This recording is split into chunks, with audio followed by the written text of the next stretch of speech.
equal to minus 1 cubed, right?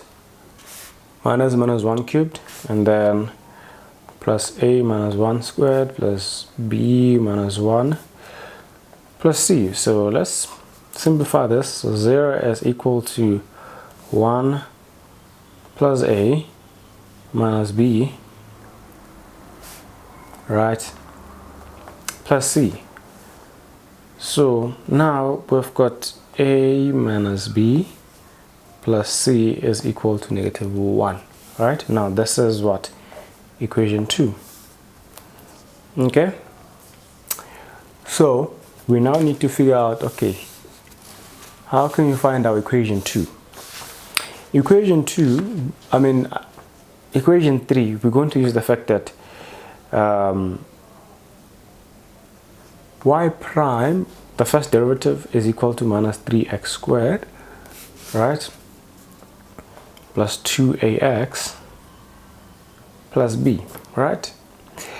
But remember, when you substitute the x coordinate, right, when you substitute the x coordinate of the turning point into the first derivative, because remember, y prime is the gradient of the tangent, all right? But the gradient of the tangent is 0 by the turning point, right? Why? Because the gradient is a horizontal line. So that's why if you substitute either 1, right, the x coordinate, remember these are the x coordinates of the first derivative, the x coordinates of the turning point. But how do we find these x coordinates? We let the first derivative to be 0. So in other words, those x values, they make the first derivative to be 0. So meaning that if we substitute 1, which is the x value of the other turning point, we're going to get a 0. Do you understand?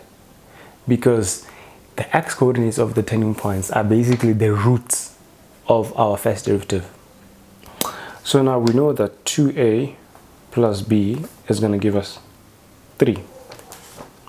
Now this is the third equation. Okay.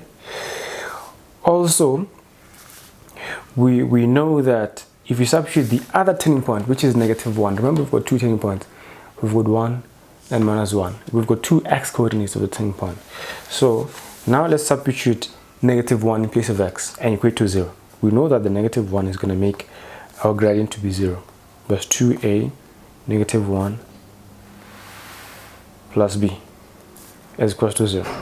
This is quite conceptual, right? I doubt if many would actually use this kind of method, but like once you crack it, you know, it's beautiful. So now let's check. We're going to have minus 2a plus b is equal to what? Is equal to, remember this goes to the other side, so it becomes positive 3. So this is equation 4. So we've got 4 equations, and we're only looking for how many constants? Just 3. So it shouldn't be a train smash. So let's do this. Let's use the 2 equations, 3 and 4, to find our b. So let's sum equation 1 and 2. Equation 3 and 4.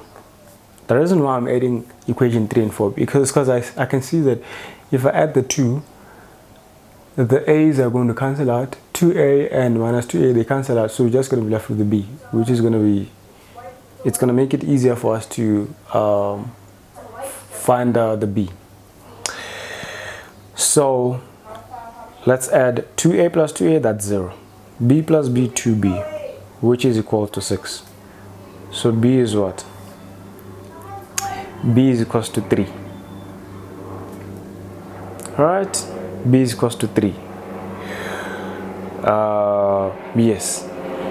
And then now let's then substitute let's then substitute the b into one of the 2 equations so that we find what we call, so that we find the A.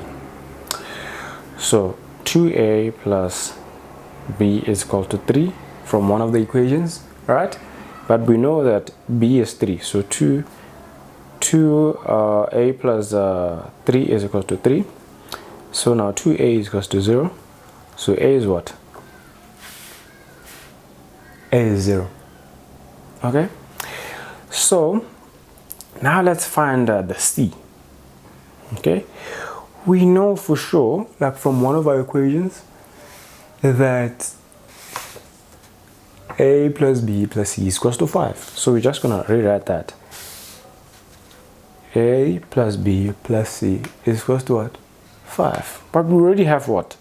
The A. The A is 0. The B is 3. But we don't have the C. So C is equal to 2. So we're getting exactly the same answers that we got right here. A is equal to 0, B is equal to 3, and C is equal to what? 2. So there's many ways to kill a cat, and I was kind of nervous, you know, about the outcome of this, because sometimes you solve and then you get different answers and you have to go back and debug.